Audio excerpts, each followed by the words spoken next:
Hello indie game fans, the stacked month of April continues with so many good games out this week, beginning with Cthulhu's Reach Devil Reef, an isometric action roguelike title with a cosmic horror theme, in which you are exploring the labyrinth known as the Devil Reef, delving deep within in search of treasure. Interestingly, this has a co-op option so you can play with friends, but I was primarily drawn to it due to the isometric camera angle and the throwback visuals, since it is not something you see every day. Here's a pretty pixel art title that might be of interest in Vertical Kingdom, a roguelite, card-based title, but it's a city builder through and through, in which you are constructing cities which stretch into the sky.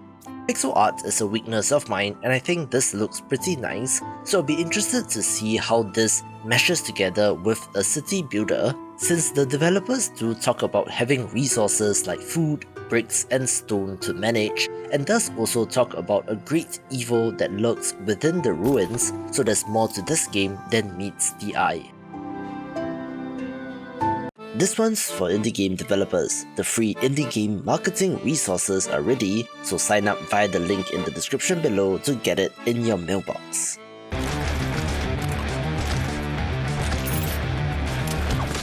Another pretty pixel art title is the roguelite platformer Ants Took My Eyeball, a game which has previewed decently well, in which ants have literally plucked the eyeball out of our main character, so he is now on a quest to get it back.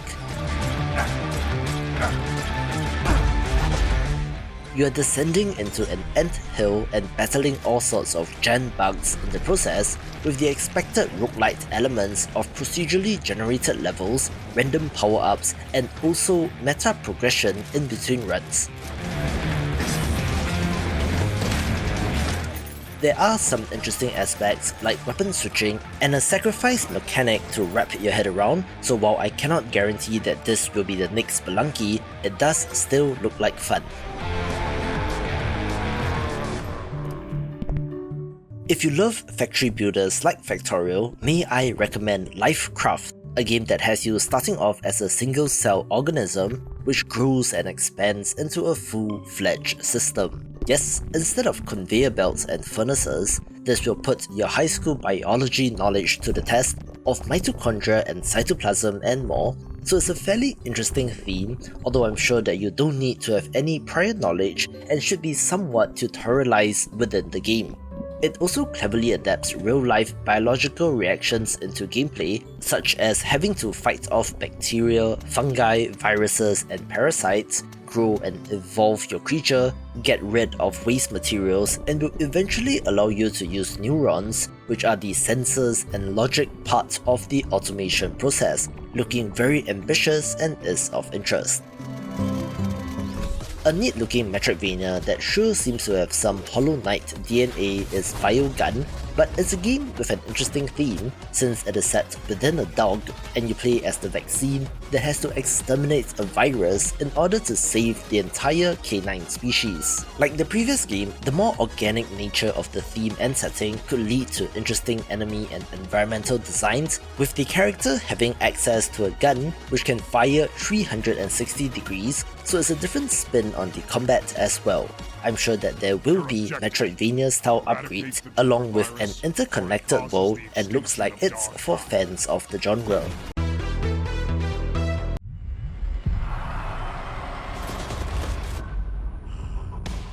Other games begin with Age of Water, a game which is supposed to be an online MMO set on a water world-like post-apocalyptic flooded planet, with the expected survival game mechanics like gathering resources and customizing your ship, looking very ambitious and could be neat.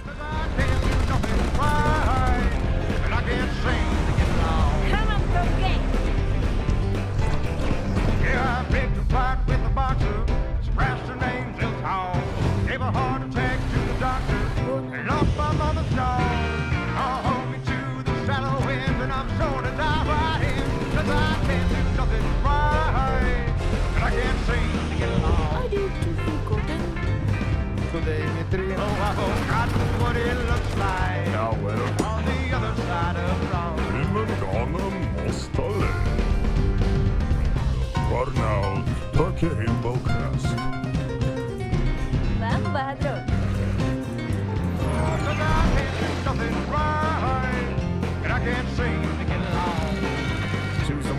best. I've forgotten what it looks like on the other side of the road.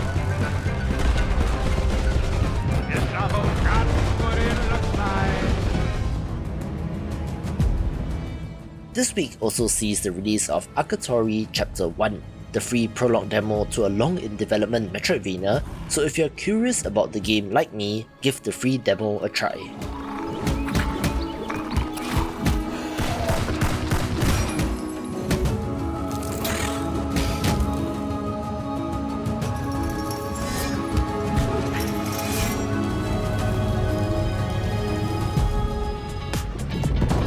Not to belabor the point, but Dave the Diver is not an indie game, but my god, it was one of my favourite games of last year, coming to PlayStation this week, so get in on this if you have not.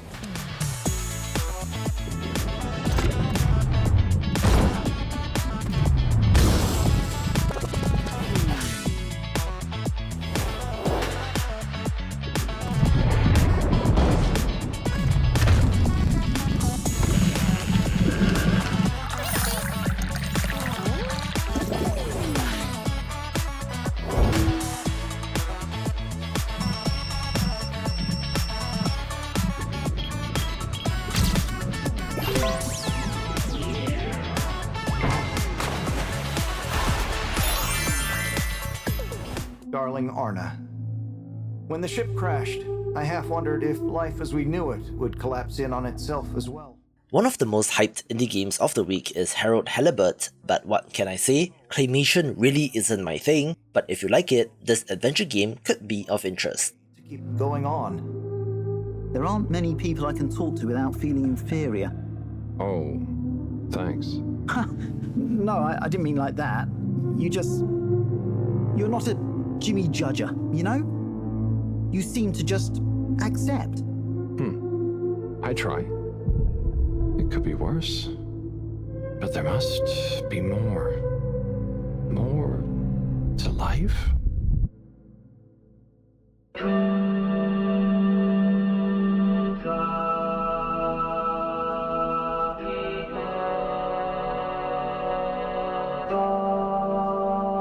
Is that Dr. Computer? Dr. Computer? This opens a whole box of questions.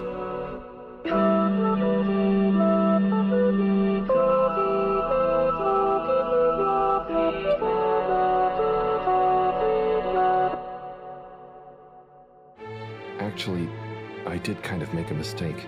We all make them, Harold. Ah! Who? What? So, We're sorry to put the burden on you, Harold, but you're the next best man for the job. Yes! I mean, yes.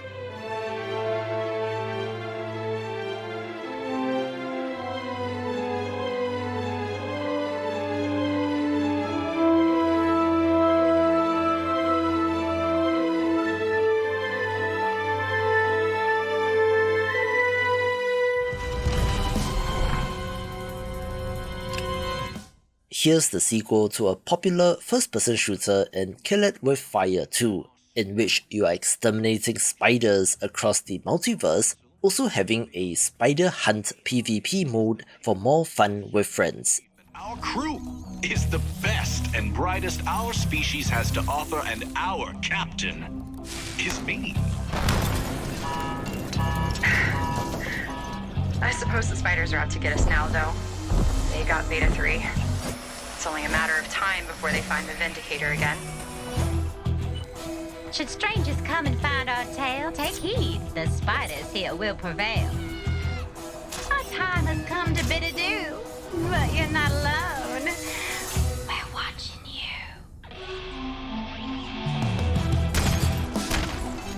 Mankind cannot and will not surrender to insects. They are literally beneath us. And don't tell me they're arachnids, because I don't care.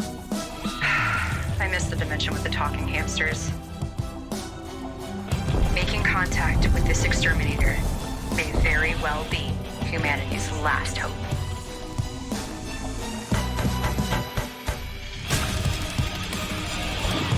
I will destroy destroy our enemy, even if it means sending us all to spider hell along with them.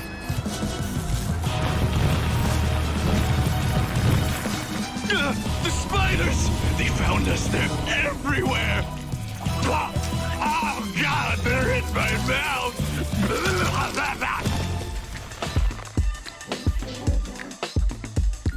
Similarly, we also see the PC and Switch release of Reigns Beyond, a sci-fi slant on the now iconic card game, which I didn't know existed at all, since apparently this was an Apple Arcade exclusive, so that has since expired and you'll be able to play elsewhere, although curiously doesn't seem to be coming to Android just yet.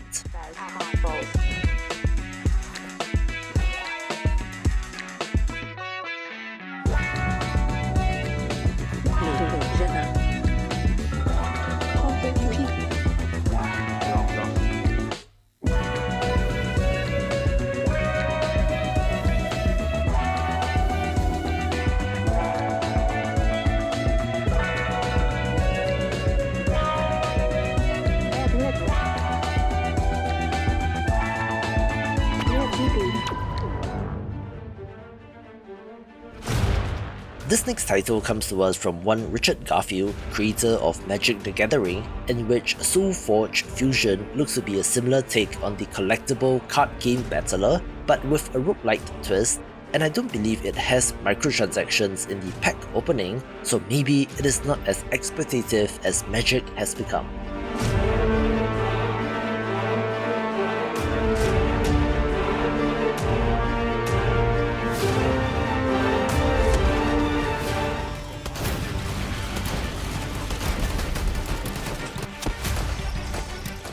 A neat-looking open-world zombie shooter is Survival Nation Lost Horizon, a game and theme which we have seen time and again, but for what it's worth, it looks like a well put together one of these.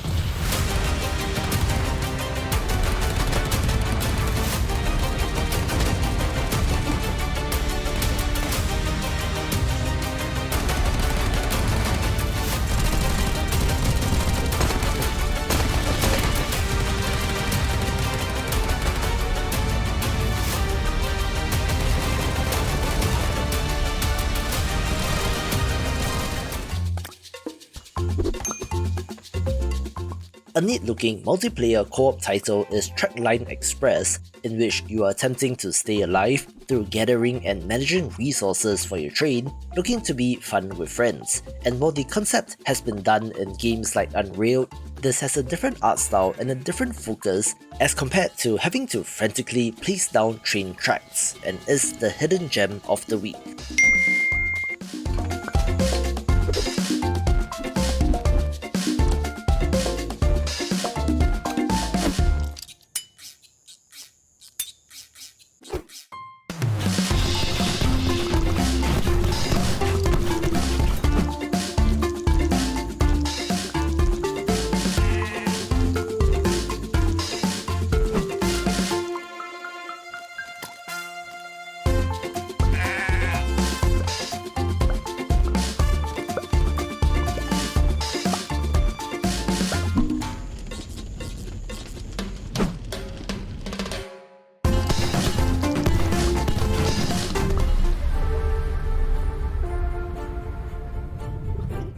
I'm not quite sure what to make of Vivat Slovakia, since this sure looks like Eastern European GTA, taking place in the newly established country of Slovakia in the 1990s, presumably around its independence in 1993, but where the corrupt powers of old still cling on, and it is up to you to find your way in the world.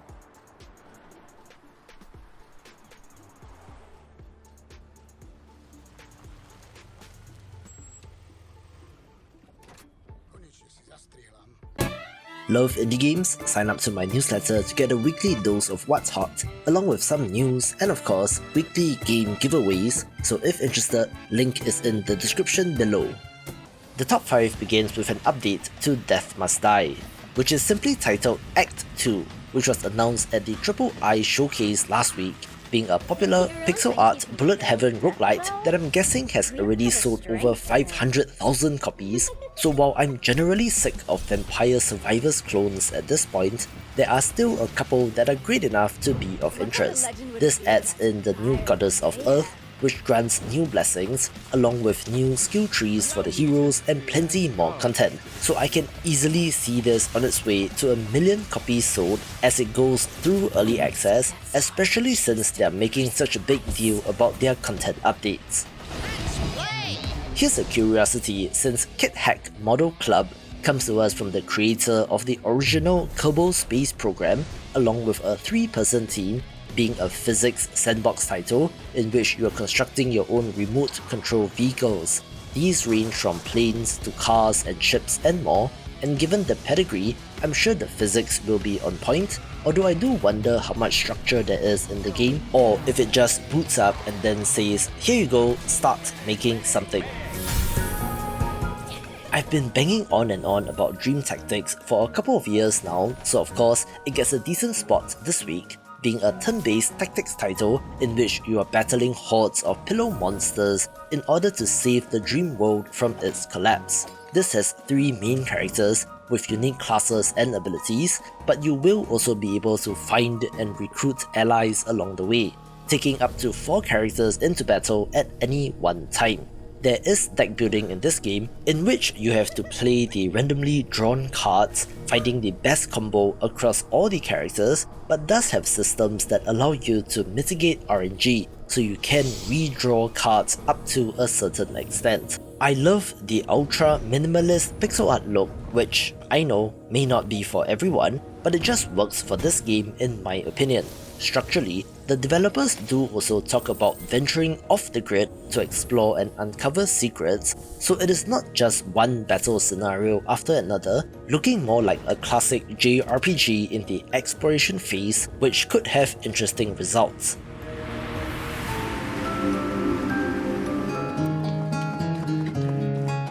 A moody action-adventure title that sure looks like my jam is King's Grave, in which you play as a king revived from the dead, only to find his land overrun and destroyed, now having to reclaim it piece by piece.